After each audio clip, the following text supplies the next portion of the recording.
ओम शांति। आज 6 मई 2024 के बाबा के अनमोल मधुर महावाक्य सुनेंगे।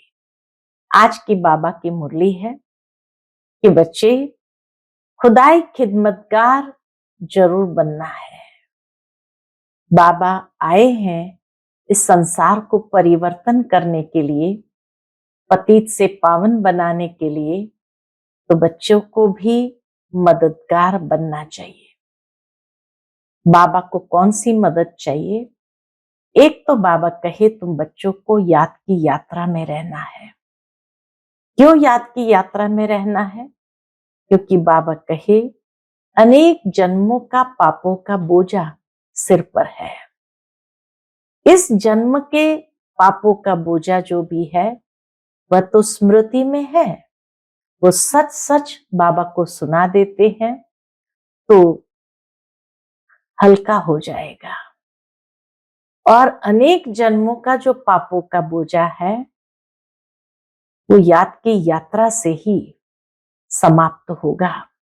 तो योग अग्नि से उसको समाप्त करो।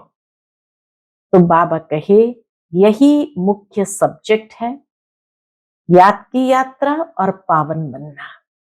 तभी बाबा के सच्चे सच्चे खुदाई खिदमतगार बन सकते हैं।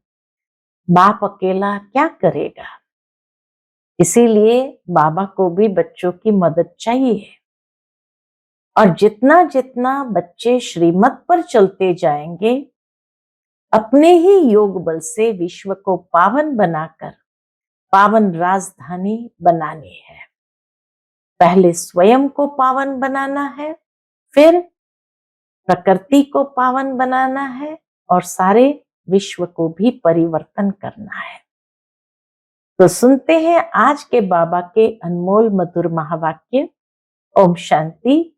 मीठे बच्चे, इस जन्म के पापों से हल्का होने के लिए बाप को सच सच सुनाओ और पिछले जन्मों के विकर्मों को योग अग्नि से समाप्त करो। आज की मुरली से प्रश्न है, खुदाई खिदमतगार बनने के लिए कौन सी एक चिंता फुरना चाहिए? उत्तर, हमें याद की यात्रा में रहकर पावन जरूर बनना है। पावन बनने का फुरना चाहिए, चिंता लगी रहनी चाहिए। यही मुख्य सब्जेक्ट है। जो बच्चे पावन बनते हैं वही बाप के खिदमतगार बन सकते हैं। बाप अकेला क्या करेगा?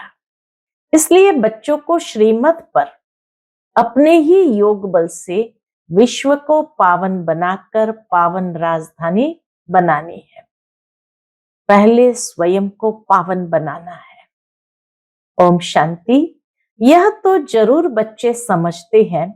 हम बाबा के पास जाते हैं इसलिए रिफ्रेश होने के लिए। वहां सेंटर्स पर जब जाते हैं तो ऐसे नहीं समझ सकते। मधुबन आते हैं तो समझते हम बाबा के पास आए हैं रिफ्रेश होने के लिए। सेंटर्स पर जाते हैं तो ऐसे नहीं समझते हैं। तुम बच्चों की बुद्धि में है, बाबा मधुबन में है। बाप की मुरली चलती ही है बच्चों के लिए। बच्चे समझेंगे हम जाते हैं मधुबन में मुरली सुनने। मुरली अक्षर श्री कृष्ण के लिए समझ लिया है। मुरली का अर्थ कोई और नहीं है। तुम बच्चों को अब अच्छी तरह से समझ में आई है। मुरली अर्थात परमात्मा के अनमोल मधुर महावाक्य। जिस तरह मुरली से एक मधुर स्वर निकलता है जिसको सुनने के लिए कई लोग उसमें मगन हो जाते हैं, खो जाते हैं, ठीक इसी तरह परमात्मा के महावाक्य इतने मधुर है जिसको सुनने के लिए आत्मा कई जन्मों से अनेक सत्संगों में गए कि कहां तो हमें वो परमात्मा के मधुर महावाक्य सुनने को मिले। तो बाबा कल्प के अंत में आते हैं ये मधुर महावाक्य सुनाने के लिए, जिसको सुनने के लिए आत्मा गोपी बन जाती है और वो अति इंद्रिय सुख का अनुभव करती है। इसीलिए कहा जाता है मुरली तेरी में है जादू, जिसमें अति इंद्रिय सुख का अनुभव होता है। तो इसीलिए बाबा कहे मुरली का अर्थ कोई और नहीं है। तुम बच्चों को अब अच्छी तरह समझ में आई है ना, बाप ने समझाया है और तुम फील करते हो। बरोबर हम बहुत बेसमझ बन पड़े थे, ऐसे कोई भी अपने को समझते नहीं है। यहां जब आते हैं तब निश्चय बुद्धि होते हैं। बरोबर हम बहुत बेसमझ बन गए थे। तुम सतयुग में कितने समझदार थे, विश्व के मालिक थे। कोई मूर्ख थोड़े विश्व के मालिक बन सकते हैं। ये लक्ष्मी नारायण विश्व के मालिक थे, इतने समझदार थे। तब तो भक्ति मार्ग में पूजे जाते हैं। जड़ चित्र कुछ बोल तो नहीं सकते, शिव बाबा की पूजा करते हैं तो वह कुछ बोलते हैं क्या? हा? शिवलिंग कुछ बोलते हैं क्या? शिव बाबा एक ही बार आकर बोलते हैं। पूजा करने वालों को भी पता नहीं है कि यह ज्ञान सुनाने वाला बाप है। श्री कृष्ण के लिए समझते हैं उसने मुरली बजाई। जिसकी पूजा करते उनके ऑक्यूपेशन को बिल्कुल नहीं जानते, तो ये पूजा आदि निष्फल ही हो जाएगी। जब तक बाप आए तुम बच्चों में कईयों ने वेद शास्त्र आदि कुछ भी पढ़े नहीं है। अब तुम्हें एक सत्य बाप पढ़ा रहे हैं, तुम समझते हो बरोबर। सच्चा पढ़ाने वाला एक ही बाप है। बाप को कहा ही जाता है सत्य। नर से नारायण बनने की सच्ची कथा सुनाते हैं। अर्थ तो ठीक है, सत्य बाप आते हैं, अब नर से नारायण बनना है तो जरूर सतयुग स्थापन करेंगे ना। पुरानी दुनिया कलयुग थोड़ी बनेगी। कथा सुनने समय यह कोई को बुद्धि में नहीं होता है कि हम नर से नारायण बनेंगे, वहां कोई लक्ष्य नहीं है। अभी तुमको नर से नारायण बनने का राजयोग सिखलाते हैं, यह भी कोई नई बात नहीं। बाप कहते हैं मैं कल्प कल्प आकर समझाता हूं। युगे युगे कैसे आऊंगा? ब्रह्मा का चित्र दिखाकर तुम समझा सकते हो। यह रथ है, यह है बहुत जन्म के अंत का जन्म पतित। अब यह भी पावन बनते हैं, हम भी बनते हैं। सिवाय योग बल के कोई पावन बन नहीं सकता। विकर्म विनाश हो न सके। पानी में स्नान करने से कोई पावन नहीं बनते। यह है योग अग्नि। पानी होता है आग को बुझाने वाला, आग होती है जलाने वाली। तो पानी कोई आग तो नहीं है जिससे विकर्म विनाश हो।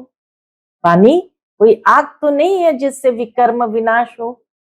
सबसे ज्यादा गुरु आदि इसने किए हैं।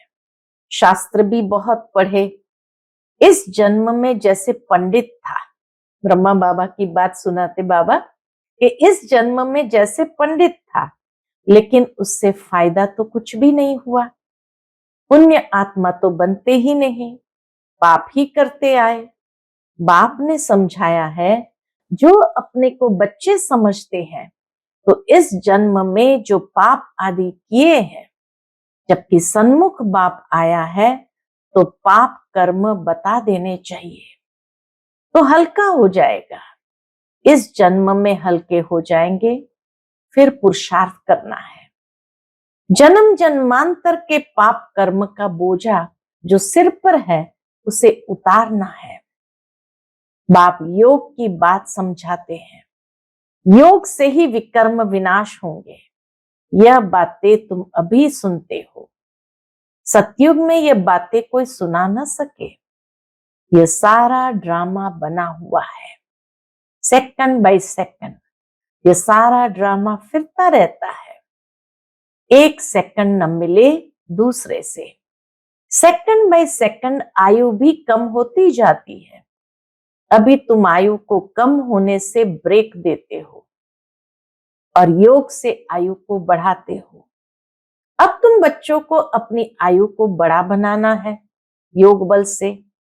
योग के लिए बाबा बहुत जोर देते हैं, परंतु कई समझते नहीं। कहते हैं बाबा हम भूल जाते हैं।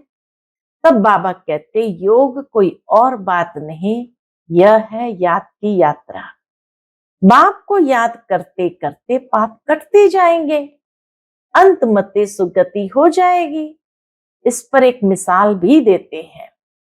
कोई ने किसको कहा तुम भैंस हो, तो बस वह समझने लगा मैं तो भैंस हूं। बोला इस दरवाजे से निकलो, तो बोला मैं भैंस हूं, कैसे निकलूं? सचमुच जैसे भैंस बन गया। जैसे पहले के समय में भी कोई हिप्नोटाइज करते थे किसी को, और हिप्नोटाइज करते हुए कहा तुम भैंस हो, तो उसने स्वीकार कर लिया। फिर उसको कहा इस दरवाजे से निकलो, तो कहा कैसे निकलो? सचमुच जैसे भैंस बन गया। यह एक मिसाल बैठ बनाया है, बाकी कोई ऐसे है नहीं। ये कोई यथार्थ मिसाल नहीं है, हमेशा रियल बात पर मिसाल दिया जाता है। इस समय बाप तुमको जो समझाते हैं उनके फिर भक्ति मार्ग में त्योहार मनाए जाते हैं। कितने मेले मलाखड़े आदि होते हैं। बाकी इस समय जो कुछ होता है उनके त्योहार बन जाते हैं। तुम यहाँ कितने स्वच्छ बनते हो। मेले मलाखड़े में तो कितने मैले होते हैं। शरीर को मिट्टी मलते हैं, समझते हैं पाप मिट जाएंगे। बाबा का खुद ये सब किया हुआ है। स्वयं ब्रह्मा बाबा ने भी ये सब कुछ किया हुआ है। नासिक में पानी बहुत गंदा होता है, वहां जाकर मिट्टी मलते हैं, समझते हैं पाप विनाश हो जाएंगे। फिर उस मिट्टी को साफ करने के लिए पानी ले आते हैं। विलायत में कोई बड़े महाराजा आदि जाते थे तो गंगा जल का मटका साथ ले जाते थे, फिर स्टीमर में वही पानी पीते थे। आगे एरोप्लेन मोटर आदि थे नहीं। 100-150 वर्ष में क्या क्या बन गया है। सतयुग आदि में ये साइंस आदि काम में आती है। वहां तो महल आदि बनाने करने में देरी नहीं लगती। अभी तुम्हारी बुद्धि पारस बुद्धि बनती है तो सब काम सहज कर लेती है। जैसे जैसे बुद्धि पारस बुद्धि बन जाती तो सब काम सहज कर लेती है। जैसे यहाँ मिट्टी की ईंटें बनती है, वहां सोने की होती है। इस पर माया मच्छंदर का खेल भी दिखाते हैं। यह तो उन्होंने नाटक बैठ बनाया दिखाने के लिए। बरोबर स्वर्ग में सोने की ईंटें हैं, उसको कहा जाता है गोल्डन एज, इसको कहा जाता है आयरन एज। स्वर्ग को तो सभी याद करते हैं, चित्र भी उन्हों के कायम है। कहते भी है आदि सनातन धर्म। फिर हिंदू धर्म कह देते हैं, देवता के बदले हिंदू कह देते हैं। क्यों? क्योंकि विकारी है तो देवता कैसे कहे। तुम कहां भी जाते हो तो ये समझाते हो क्योंकि तुम हो मैसेंजर, पैगंबर। बाप का परिचय हर एक को देना है। कोई झट समझेंगे कि बरोबर तुम ठीक कहते हो, दो बाप बरोबर है।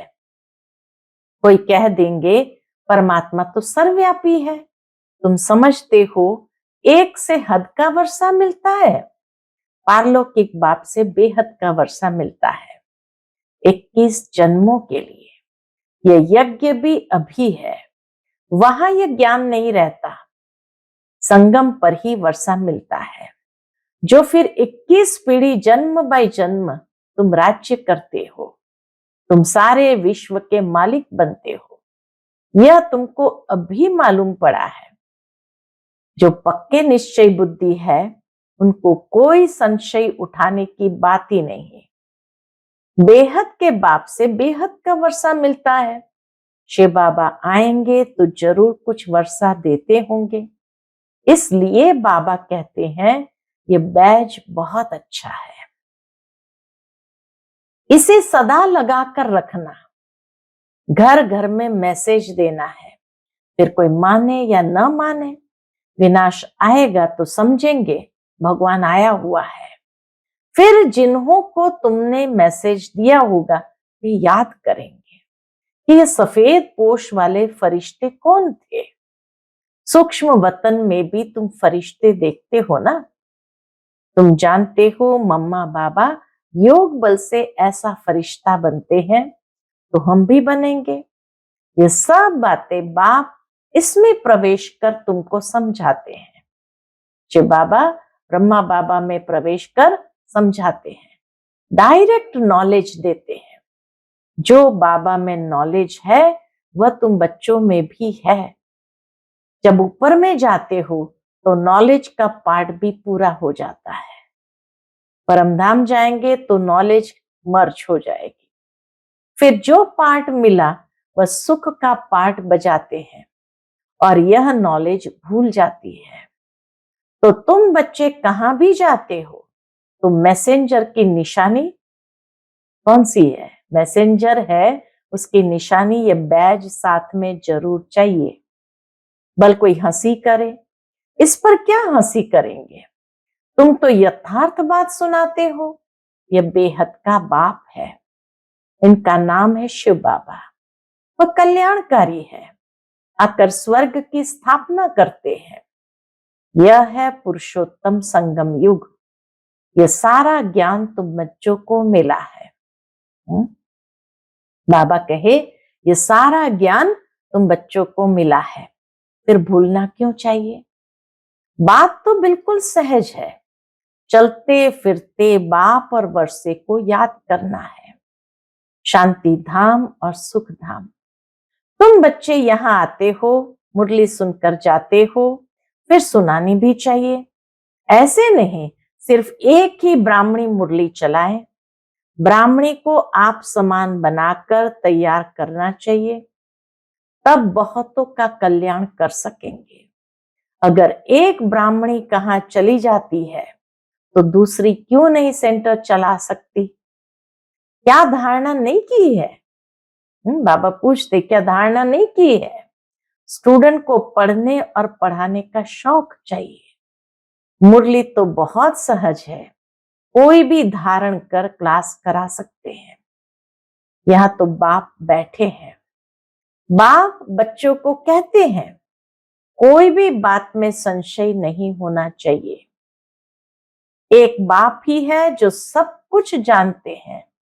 एक ही एम ऑब्जेक्ट है, इसमें कोई प्रश्न आदि पूछने का भी नहीं रहता।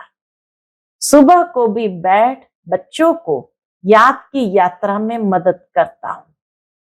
सारे बेहद के बच्चे याद रहते हैं।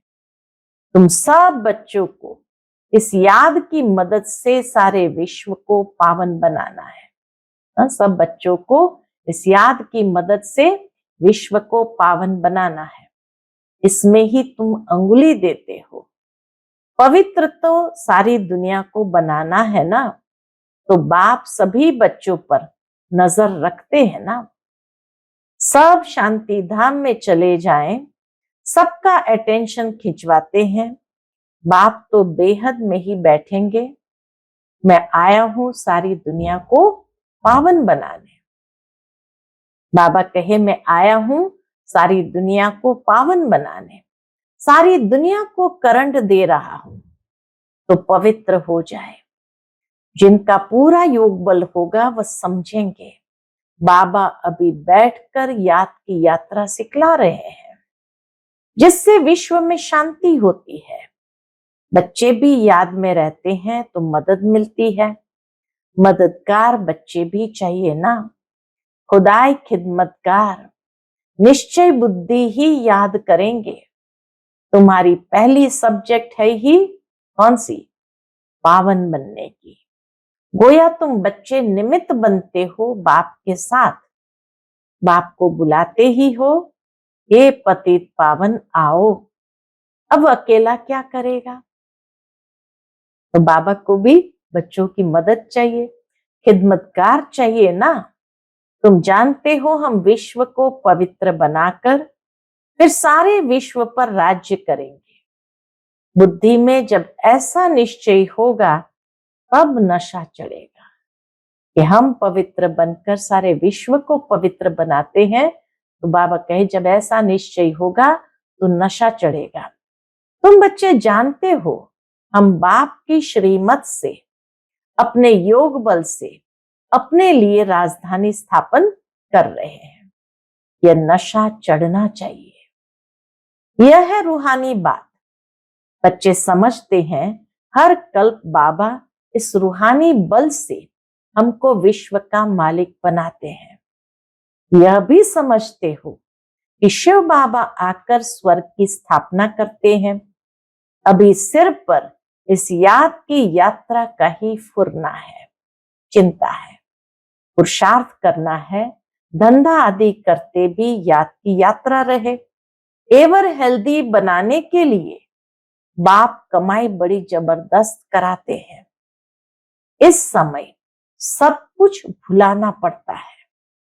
मुख्य पुरुषार्थ है इस समय सब कुछ भुलाना पड़ता है। हम आत्माएं जा रही है। आत्म अभिमानी बनने की प्रैक्टिस कराई जाती है। खाते पीते चलते फिरते या क्या बाप को याद नहीं कर सकते? बाबा पूछते खाते पीते चलते फिरते ये क्या बाप को याद नहीं कर सकते? कपड़ा सिलाई करते बुद्धि योग बाप की याद में रहे।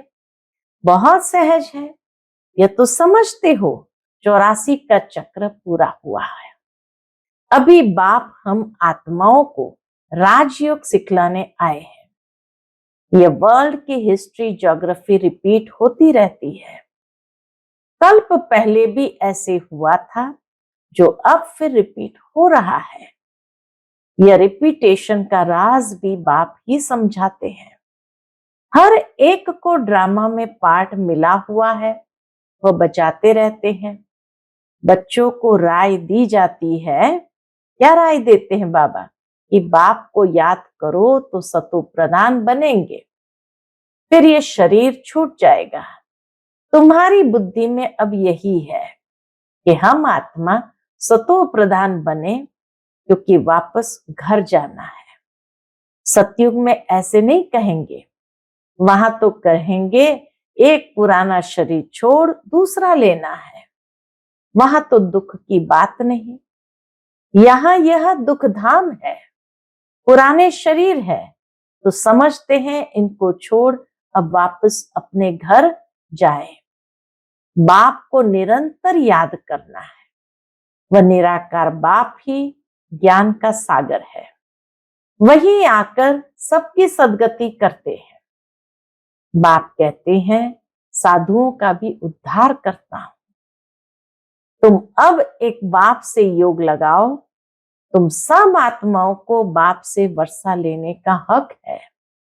अपने को आत्मा समझ देही अभिमानी बनो और बाप को निरंतर याद करो तो पाप कटते जाएंगे।